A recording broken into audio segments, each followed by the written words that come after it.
ও ভালো না, এত বছর করলো, পাল্টে দিয়েছে। কি দিদি ভালো না তাই তো, মমতা ভালো না তাই তো? হ্যাঁ, দাদু একটু দাঁড়াবে, কিছু কথা বলতাম আপনার সঙ্গে। এখন আমার একটু টাইম নেই। 1 মিনিট, জাস্ট 1 মিনিট, 1 মিনিট দাদু। কি? বলছি যে রাজ্যে তো নতুন সরকার গড়লো, তাই নতুন সরকারের উদ্দেশ্যে আপনি কি বলতে চান? আমি যে ভালো হয়েছে এইটি। ভালো হয়েছে, হ্যাঁ, মানে মুখ্যমন্ত্রী হিসেবে আপনি কাকে দেখতে চান বিজেপির থেকে? বিজেপি থাকছে। বিজেপির মধ্যে কাকে, মানে কোন কোন নেতাকে আপনি মুখ্যমন্ত্রী হিসেবে দেখতে চান?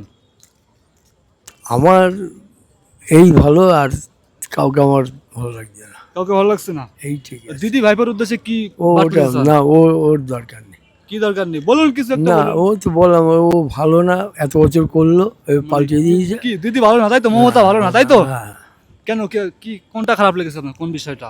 খারাপ লেগেছে। যে কোনো একটা বিষয় বলুন না আপনি। আমি তো বলি ওইটাই খারাপ লেগেছে, ও ভালো না। মানে ভালো কাজ করেনি তাই তো? না না, জাতির জন্য কি ওটা কলঙ্ক তাই তো? হ্যাঁ ওইটাই, ওকে পাল্টানো ভালো হয়েছে। পাল্টানো ভালো হয়েছে তাই তো? আর কিছু বলতে চান আপনি? না, আর কিছু বলবো না। ওকে, ধন্যবাদ আপনাকে হ্যাঁ, একটু সময় দেওয়ার জন্য। হ্যাঁ, ভালো থাকবেন। ঠিক আছে।